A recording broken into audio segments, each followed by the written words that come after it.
Alright, ladies and gentlemen, welcome back to Daily Dungeon Diving. As you can see, I have resupplied here. I've gone ahead and gotten a couple of supplies in this chest, mainly the pitchforks. Actually, I probably should have brought down a couple of cart fills now that I'm looking at it, but you know what, we'll go up and grab a couple of cart fills as well. Now, I was actually just talking to somebody on Facebook,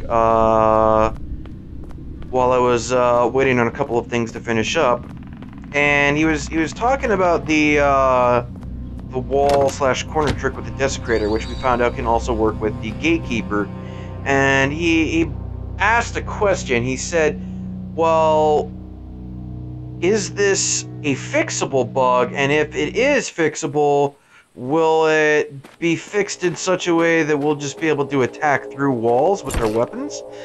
And it's an interesting question. And the only answer I can think of really is I don't think it's an unfixable bug. Not by a long shot.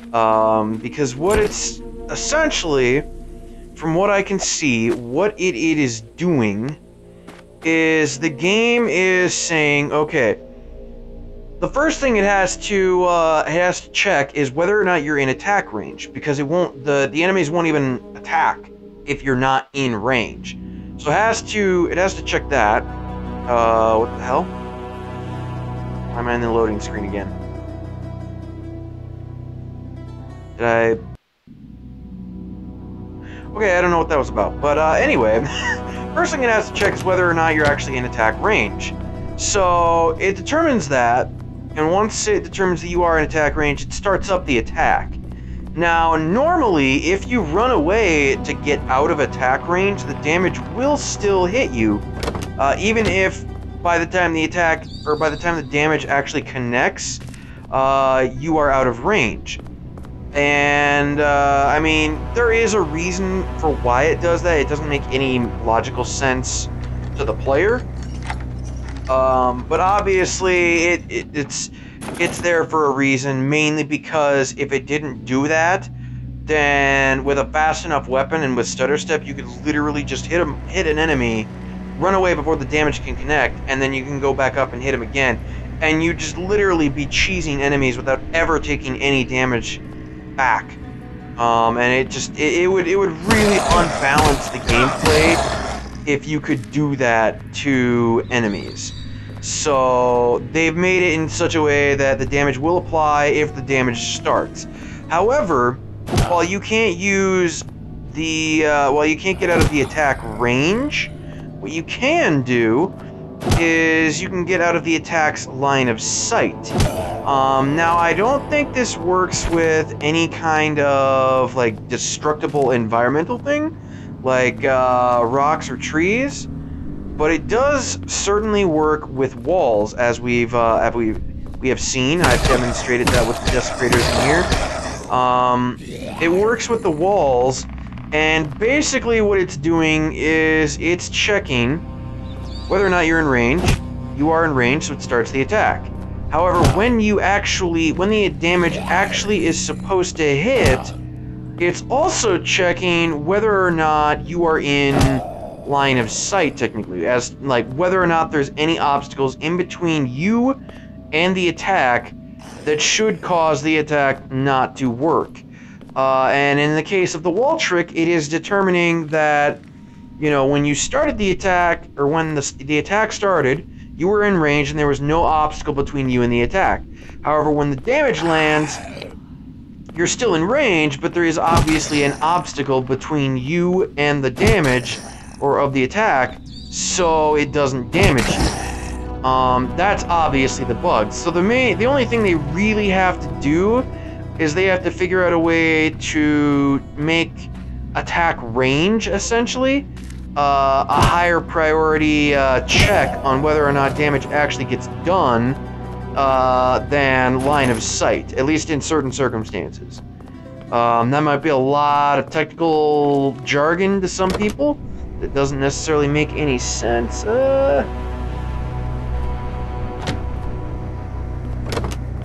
I didn't see any Forsakens in there or anything, so... But yeah, that might be just, you know, a lot of technical jargon to some people, and they're like, okay, well, what does all of that actually mean? And all I can say to them is, you know, it's just, you know, it's a matter of what is getting checked to determine whether or not the game wants to do damage or not. It's just a minor programming thing. Now, obviously, they can't just make it so that, you know, any attack that you're in range for lands damage all the time. That would be a little bit of a disaster. But, you know, they do have to obviously, you know, make a change. Because the way it's working right now, well, it's just straight up not working. Yep, and they ate up my armor, so we'll go ahead and equip that. I can move those down. And I imagine, actually, one of these guys is probably a Forsaken. Okay. None of them was a Forsaken, it looks like, so I will happily open the door for them and invite them in. Welcome to my abode, or well, rather, the section of your abode that I've cleared all of your friends from. But yeah, it is a fixable bug. It's just gonna take some work. The same bug exists in Last Day on Earth, as far as I know. So I mean, it's something that Kefir has probably looked into fixing. They'll just have to talk that over with the Brickworks team probably and figure out what all actually needs to get done to fix it without breaking the rest of the targeting part of the game. Okay, so what else you got over here, friendo? That's Forsaken. Yep. I kind of expected that. So we're gonna back on up. Oop, a little bit of lag, but not too bad. And I am going to use this. Drink that.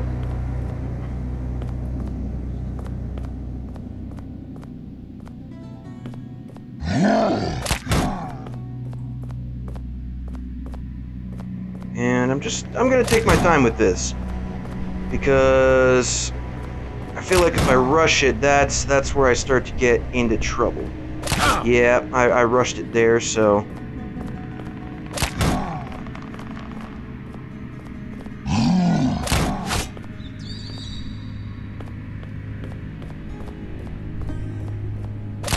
Don't, you big dumb. There's still a significant amount of lag even after I restarted, but it's not as bad as it could be. Okay, so it looks like I just really have to be right up against the tomb to actually make this attack range work. So that's the major issue, is that the attack range it's just enough. And actually the attack range on the Claymore is just under the attack range there. So, you know, that's another issue that I'll have to work out to a certain extent.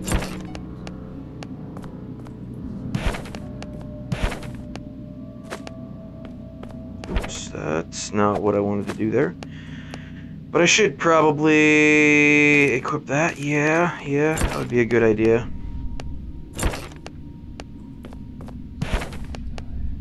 Take that, and we'll stuff them in there as well.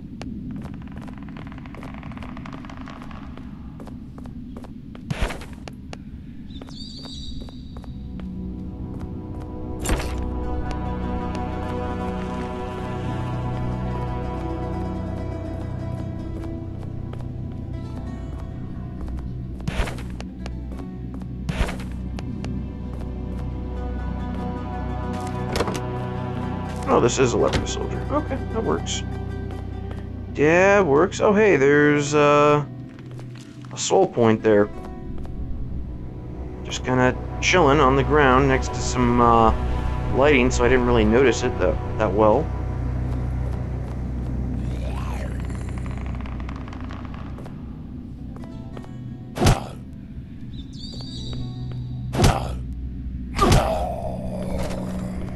Yeah, that seems to be where I kind of I get myself into trouble. I start the attack a little bit too quickly. It seems like, I guess. Get possessed. I can go ahead and take you out, easy peasy. Like so, and I will take my goodies back to the chest. And then I kind of want to open up these other doorways and see where they lead. I have a lot of red weapons that I need to use up.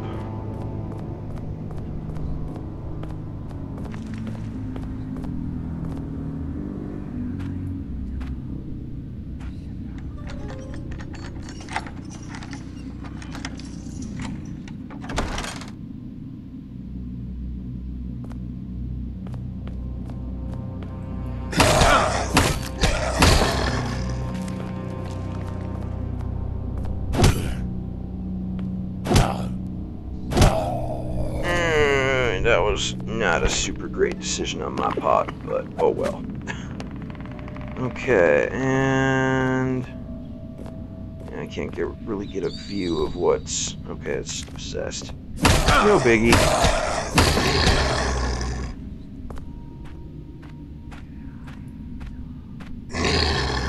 You are also a possessed.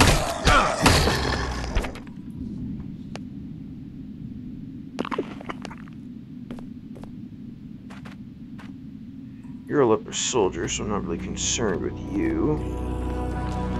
Actually, I'll just pull you from the room. That works for me. You have flax fiber. Okie dokie.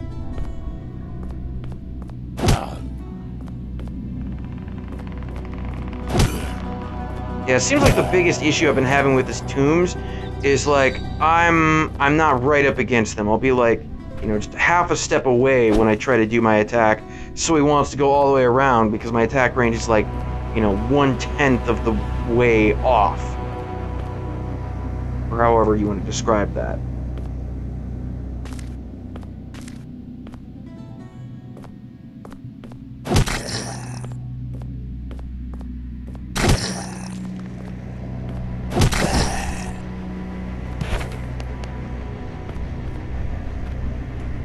And another leper soldier. Alright, cool.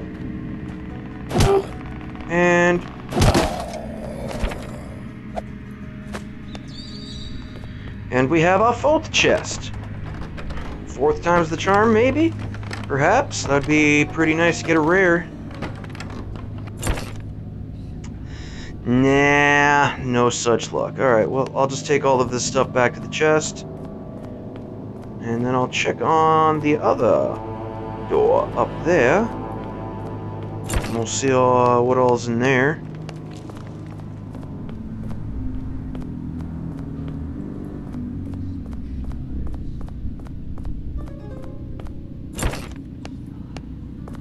Actually, I should probably open this door first.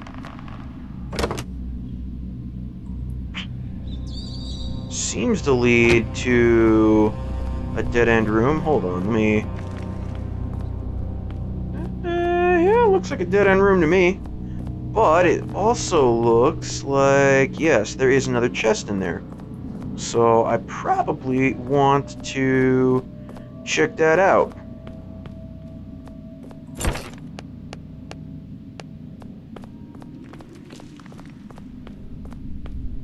Alrighty then, so... an empty dead-end room. That's... huh, okay. It's a little odd. But I guess I'll take it. And remind me, what was all the way up here? So I think no, I did not open this door. Okay. Well, let's open this door and find out.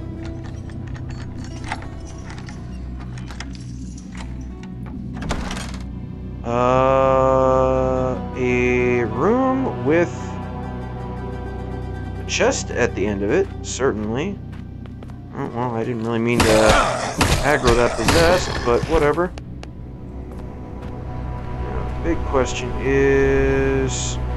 Okay, you're a leper soldier, but what's right next to you? It's not quite on screen. Some kind of, Oh, okay, it's just possessed. Whew. And actually, I am a little warm. I'm gonna turn on my fan. Hopefully it doesn't mess with the audio at all. I don't think it actually did the last time I had the fan on and I did a quick test. But, we'll see. Okay, so you're a possessed.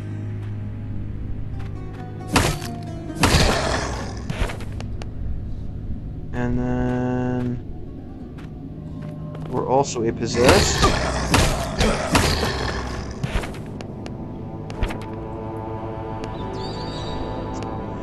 I'm starting to get to the point, guys, where I think those people who were saying they were getting, ooh, Desecrator.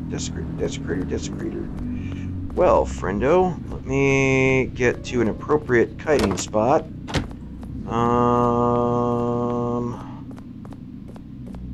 There was an L corridor, or an L-shaped tomb in one of these rooms back here. It wasn't this room. But I want to try... Oh, no, it was this one. Okay. This'll work.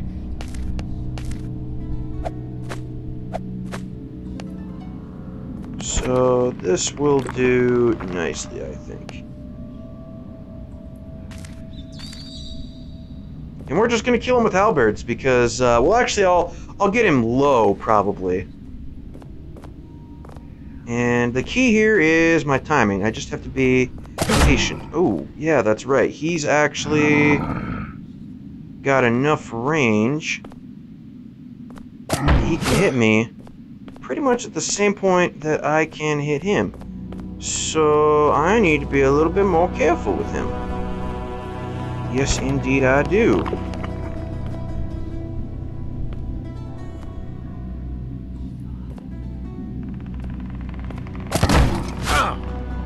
Yeah, that's not working out the way I wanted to. I need to find a better kiting spot, really. I guess this is just kind of the best that I can do.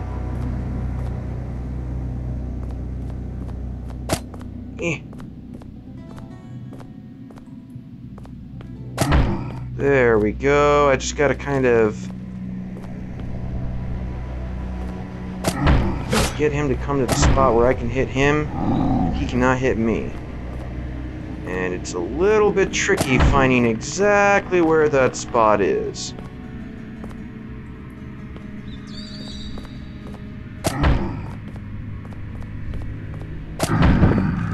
Okay, that worked. I didn't have to finish him off with the carthill or pitchfork after all.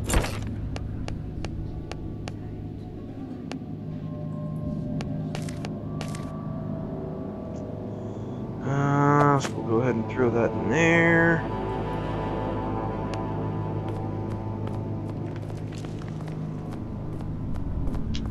And if the Desecrator is up there, kind of makes me think that that is the right way to go for the main loot chest, which means actually I should probably finish off the side paths first, otherwise I might forget about them.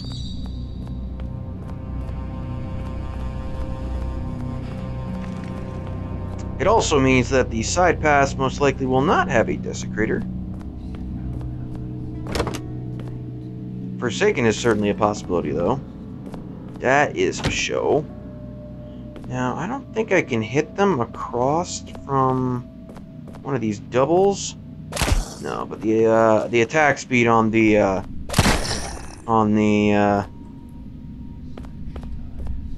pitchfork is much better than the attack speed on the carthill. Carthill has 0.7. Pitchfork has 1, so yeah. Stutter Step works tremendously better in this instance. And actually, it's not even really stutter step that I was using there. It's just, you know, I don't get locked into the attack animation nearly as hardcore. So we can go ahead and use this. Boop. And head around and boop. Oh, well, that didn't make contact. Because the game is a little bit odd about that sometimes. And odd in a way that is pretty much never in your favor. Which is unfortunate. But I mean, hey, what can you do?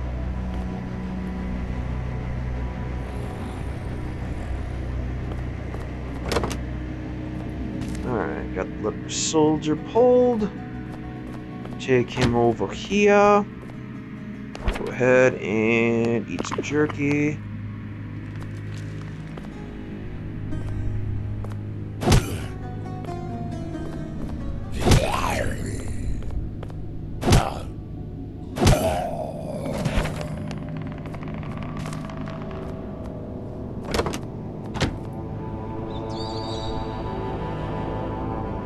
Another leper soldier.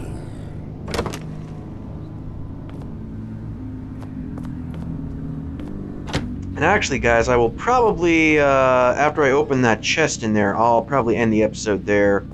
I want to keep these episodes reasonably trimmed down. I've not had too bad of an issue with uploading anything to YouTube because of file sizes or anything like that, but I don't want to tempt fate or anything and have anything not work out because I'm trying to upload a file that's a little bit too large or something for my internet to handle.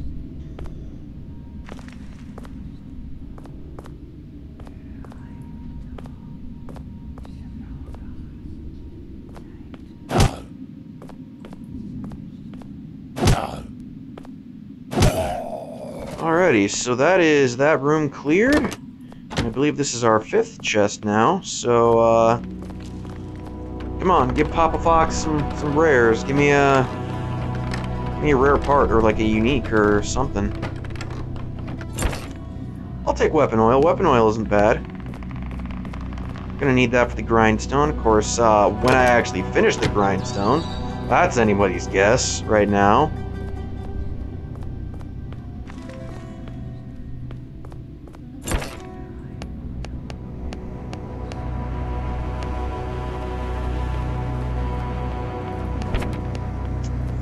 But, yeah, that's...